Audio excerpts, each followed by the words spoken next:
ത്രിയേക ദൈവത്തിന് സ്തുതി. ക്രിസ്തുയേശുവിൽ പ്രിയ സഹോദരങ്ങളെ, വിശുദ്ധ മത്തായി എഴുതിയ സുവിശേഷം 8-ാം അധ്യായം 24-ാം തിരുവചനം. പടക് തിരമാലകളാൽ മൂടപ്പെടുമാറ് സമുദ്രം വലിയ ക്ഷോഭത്തിലായി തീർന്നു. യേശുവോ ഉറങ്ങുകയായിരുന്നു. യേശു കയറിയ ഒരു പടക്, അതിൽ തൻ്റെ ശിഷ്യന്മാരും കയറി. യാത്രാമധ്യേ സമുദ്രം ക്ഷോഭത്തിലായിത്തീരുന്നു. ശിഷ്യന്മാർ പേടിച്ച് ഉറങ്ങിക്കിടക്കുന്ന കർത്താവിനെ ഉണർത്തിക്കൊണ്ട് ഞങ്ങളെ രക്ഷിക്കണം, ഞങ്ങൾ നശിച്ചു പോകും എന്ന് പറയുകയാണ്.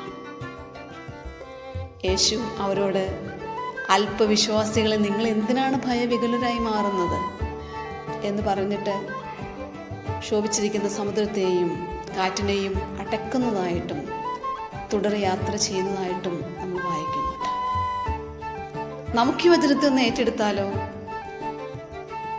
ഈ പടകെന്ന് പറയുന്നത് നമ്മുടെ ജീവിതം തന്നെയാണ്. നമ്മുടെ പടകിൽ ആര് കയറിയിട്ടുണ്ട്? യേശുക്രിസ്തു കയറിയിട്ടുണ്ട്. എന്നാൽ പലപ്പോഴും നമ്മൾ യേശുക്രിസ്തുവിനെ കൂടാതെയുള്ള യാത്രയാണെന്ന് ഒരു തോന്നൽ പലപ്പോഴും ഉണ്ടാകും.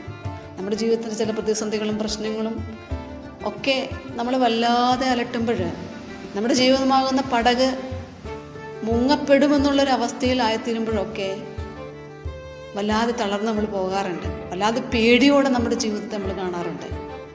ഈ വചനം നമുക്കൊന്ന് ഏറ്റെടുത്തിട്ട് നമ്മുടെ ഹൃദയത്തിലുള്ള യേശുക്രിസ്തുവിനെ ഒന്നുണർത്തി നമ്മുടെ വിഷയങ്ങളെയും പ്രതിസന്ധികളെയും ഒക്കെ യേശുവിൻ്റെ തിരുസന്നിധിയിലേക്ക് കൊടുക്കാൻ കഴിഞ്ഞാൽ യേശു നമ്മുടെ ജീവിതത്തിൻ്റെ തിരമാലകളെ ശാന്തമാക്കാൻ ശക്തനാണ്.